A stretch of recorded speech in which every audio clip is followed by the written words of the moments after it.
Hi friends, today is the new year, so Happy New Year to everyone.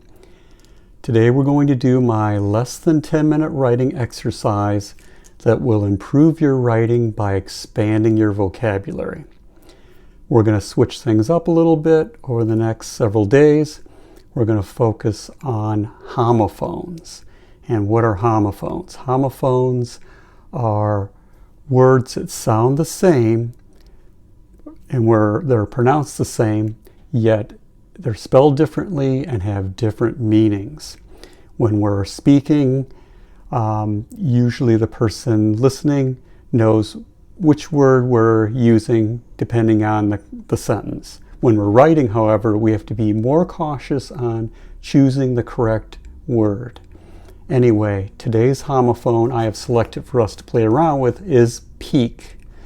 And the three spellings are P-E-A-K, P-E-E-K, and P-I-Q-U-E. You can find the spellings in the title of this video, and I also have them in the additional information below. So let's get started and use pique, P-E-A-K, in a sentence. And P-E-A-K is basically the top of a mountain, means the top of a mountain or the pointed spot of something. And it could be a noun meaning a person, place, or thing, a verb, an action word, or an adjective describing word. So let's use pique in a sentence. With a storm rolling in, they doubted they would reach the peak of the mountain. So you can imagine these folks are climbing this mountain and they're trying to reach the peak, the top of the mountain. I also have two other, and that one is used as a noun. Let's try using it as a verb. Gas prices peak around the holidays. So we're using it as an action word. The gas prices are peaking, meaning they're reaching their top around the holidays, which unfortunately happens all too much. Anyway, let's use P-E-A-K, peak, as an adjective. The restaurant was at peak capacity. So it's at maximum capacity. They can't take any more patrons. So that's peak. P-E-A-K. Now let's use P-E-E-K in a sentence, and P-E-E-K is a verb or it can be a noun, a verb meaning an action word or noun, person, place, or thing, and it means to glance or to take a quick glance. So let's see, if we use it as a verb, she peeked around the corner. So you can imagine she's peeking around the corner. That's P-E-E-K, peek. Now let's use it as a noun.